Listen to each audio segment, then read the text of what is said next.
Okay, so let's talk about some things in the Word real quick. Now, before I start, we hadn't been on. There's a part of me that does not want to get so caught up in social media that I become one of those people. I don't want to be on social media that much. So we got into a place where like internet was not working real good. And I was like, you know what? I'm gonna take this time and we're just gonna go live. But now I feel called back to do these videos. So we're gonna do some teaching, some preaching videos. We're gonna do some worship videos. But going back to like, let's look at our nation. What's going on with our nation? United States. So there is several things going on. There's an entitlement. There's a generation being brought up that's like fragile like glass. If you say the wrong thing, they'll be broken. You've got a harder generation that's up that is just so bent on they're so bent on being like tough and rugged all the time. And there's no intermediate in here, nowhere. There's no medium. There's no healthy balance. And even with these things, so like our nation does not seem to be founded on God anymore. There is a ignorance, not only in the word, but according to like the educational system. There is a absolute ignorance in our country. Okay, so now the truth sets us free. How does it set us free? It sets us free by understanding and knowing and being revealed truth. Now this comes from seeking God. Here's the other thing. Our nation is a fatherless nation. This is just a truth. And this is not a sexist thing, but women have been given a place over households, and that is not in the hierarchy according to God. There is God, Jesus, man, woman, children. And it's like that for a reason. Now look at what the man's role is. The man's role is to lay their life down for their wife, just as Christ did for the church. Now, that does not give us a place to rule and reign with authority and power and make everybody our slaves. That's not how we're called to be. Okay, now then the woman is supposed to submit. Now, this is the other cool thing is my wife, her salvation is through childbirth. So anything I sow, she reaps the benefits of it because me and her are one, right? So she does not have to go out and do the things I do. She's called to our children. That's why women are given a nurturing spirit and men are giving a warrior-like spirit to wield the two-edged sword, which is the word, according to truth. Now, establishing these things. This is something that our nation has tried to dismantle, and it's eliminated the figure of a father. Now, how are we supposed to see God? If we don't understand what a father looks like in this nation now, how are we supposed to see God? Because he is a father. Jesus is our father. Jesus. I said it. Jesus is God. I said it so much that Jesus is the one who breathed Adam into a living soul. Not only that, Jesus is the one who pulled the rib out of his side. He caused Adam to fall into a deep sleep, came to him in a dream. He's the one who he called Adam forth to name all the animals. And Jesus is also the one who pulled living waters out of himself hanging on the cross in the Christ. It is Jesus. Look at Isaiah. Isaiah 9:6 says he is wonderful, counselor, the mighty God, the everlasting Father, the Prince of Peace. Even the prophets of the Old Testament knew. Now you go into Isaiah 53. Look at that description. Boy, he is beaten and mangled and torn for us, for sins, for transgressions. It's Jesus. It's pointing to Jesus. Psalms 107:29. King, like David, he spoke of God. He spoke of God who was able to calm the storms. Then Jesus comes back and calms the storms in the Gospels. There's so many things that point to this. What is the spirit of prophecy? Okay, the spirit of prophecy is the testimony of Jesus Christ. Okay, now I want you to watch this. Not only was it the words he spoke, not only did he fulfill prophecies, but his life in the Christ was a walking, living testimony. It was a walking, living prophecy. He was showing us how to live, how to walk with him, how to walk as a son under the hierarchy of God, with him being the Godhead and our Father, welcoming us in his loving embrace. We're not subjected to only be beneath the shadow of his wings, as in David. He holds us tightly beneath his wings. He wraps us up in a warm embrace. He's a loving father. Now, what does a good father do? Even an earthly father gives his children good gifts. Now, how much more will God give? Now, I want you to picture this. I'm going to tell you right now, if my children were in such danger that if I didn't act, they would lose their life, I would lay down my life for them. I would be killed for them. I would give my life so that they may live. And man, I'm in this world. There's not many people that's going to be like, man, they couldn't sit there and watch that happen to their children. Now, if a man would be capable of such compassion for his own children, how much more would God?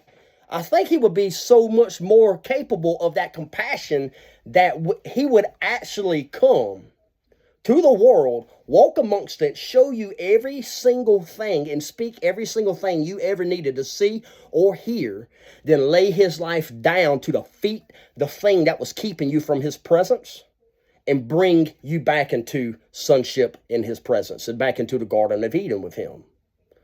That's what Jesus did. He is the last Adam. This is all over Scripture. Revelation 1, Revelation 22, the first and the last chapter. He says, red letters, I am Alpha and Omega, the beginning and the end, the author and the finisher.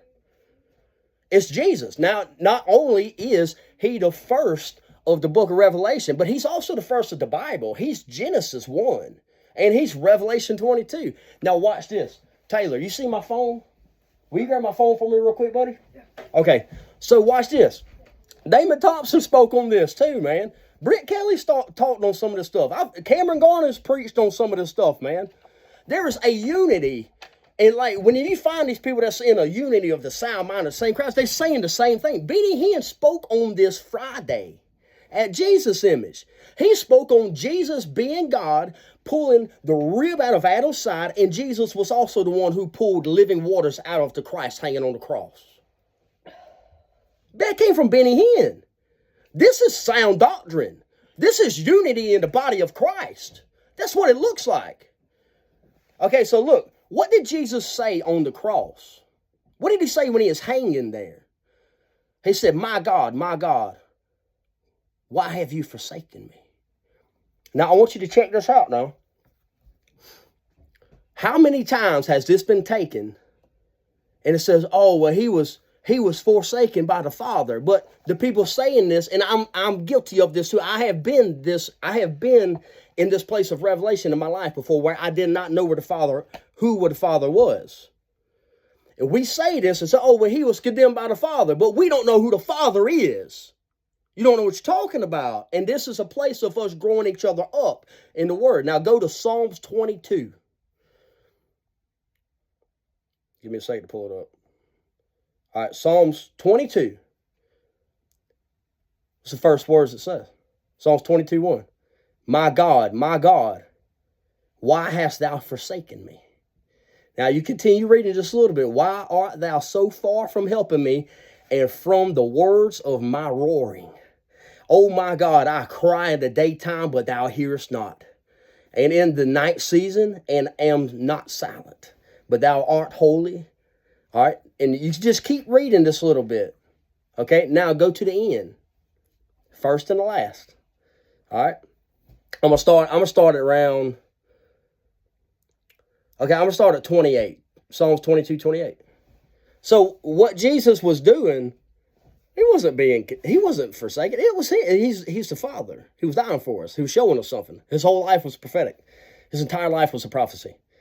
Every bit of everything he said, he is the spirit of prophecy. The testimony of Christ is the spirit of prophecy. Every single thing he did.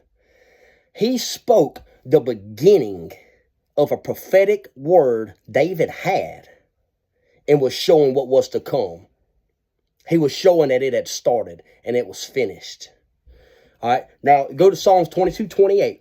For the kingdom is the Lord's, and he is the governor among the nations. And they that be fat upon earth shall eat and worship, And they that go down to the dust shall bow before him. And none can keep alive his own soul. A seed. Now, who was Jesus? Jesus was the seed of Abraham, the seed of David, and the seed of the woman. He was also born, the fleshly body, the Christ was born of the incorruptible seed. That's why whenever they tested the blood from Jesus' shroud, his turban, they did not see a Y chromosome. There was only an X chromosome.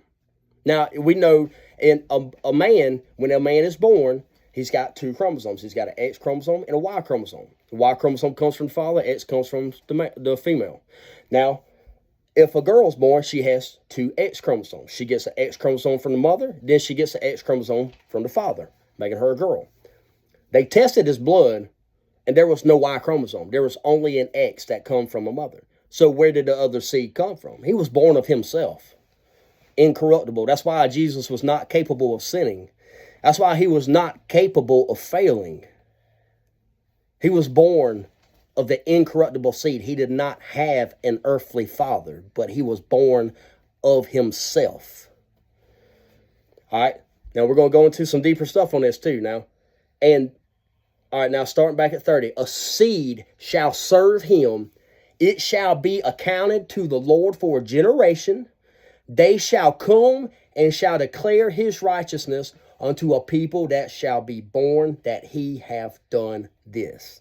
Now, what did Jesus do? What would happen from his life? Well, we were able to be reborn and declare his righteousness. This is all showing, and it even talks about the nations, him being a governor among the nations, and every knee bowing at the end of this. It's prophetic, man.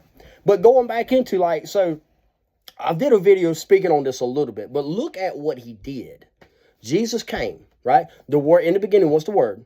The Word was with God, and the Word was God, right? Okay, now the Word became flesh and walked amongst men. Okay, that's Jesus, the Christ.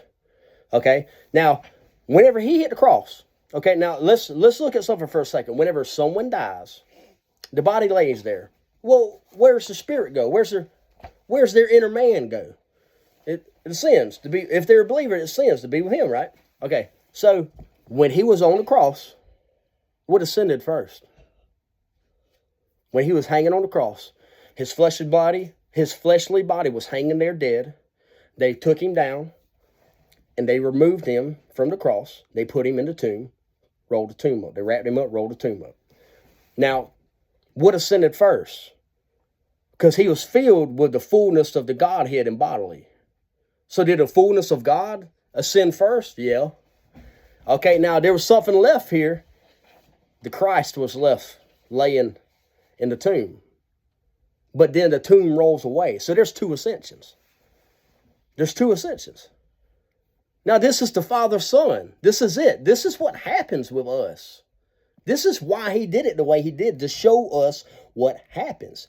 His body, the tomb was rolled away. His body was not there. His fleshly body, because it was born of an incorruptible seed, ascended to be at the right hand of the Father. And that is why we are seated in heavenly places with Christ. I think that's all I'm going to speak. I think that's a mouthful. That's a lot. Really excited. Oh, man.